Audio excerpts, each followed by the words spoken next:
যদি তুমি কোনো অফিসে কাজ করছো বা এমন কোনো একটা জায়গায় কাজ করছো যেখানে সরাসরি মানুষদের সাথে কথাবার্তা বলতে হয় বা মানুষদেরকে হ্যান্ডেল করতে হয় এবং সেখানে যদি কোনো সমস্যা তৈরি হয় বা সমস্যা হয়েছে, তখন কিন্তু প্রথমে প্রশ্ন করবে না বা চমকাবে না। আর কাস্টমারদের সাথে মুখ লাগাবে না, অর্থাৎ তর্ক বিতর্কে যাবে না। তোমার যে বস রয়েছে বা যে সিনিয়র রয়েছে তাকে ডাকবে, অর্থাৎ যার এই সমস্যাটার সাথে অভিজ্ঞতা রয়েছে, সে এই জিনিসটাকে কী করে হ্যান্ডেল করছে না, সেটাকে শুধু অবজার্ভ করো। সে কী করে সে কী করে সেই কাস্টমারদের সাথে কথা বলছে, কতটা সে কিছু করতে পারবে, তোমার সেই প্ল্যাটফর্ম বা সেই জায়গাটা বা সেই অফিসটা কতটা ক্ষমতা রয়েছে, কাস্টমারের অ্যাঙ্গেল থেকে কিছুটা ভাবো। মানে সে যেই রকমভাবে ভাবছে, সে যেই রকমভাবে প্রশ্ন করছে, কপি করো না, অবজার্ভ করো।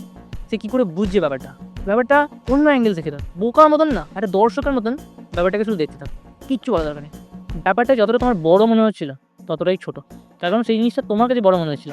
যে সলভ করে আসছে তার কাছে বড় নয়। সে জানে কী করে সেটাকে হ্যান্ডেল করতে হয়।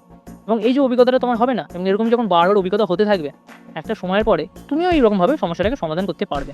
নিজের 4 বছরের জব এক্সপেরিয়েন্স থেকে বলছি, এবং এটা কিন্তু প্র্যাকটিক্যাল, এবং অনেকে কিন্তু এটার সাথে একমতই হবে। যারা এই রকম কাস্টমার হ্যান্ডেলিং বা মানুষদের সাথে কী করে তাদেরকে বোঝাতে হয়, কী করে তাদেরকে সমাধান করতে হয়, মানে তাদের সমস্যাটাকে সমাধান করতে হয়, তারা করে এসেছেন।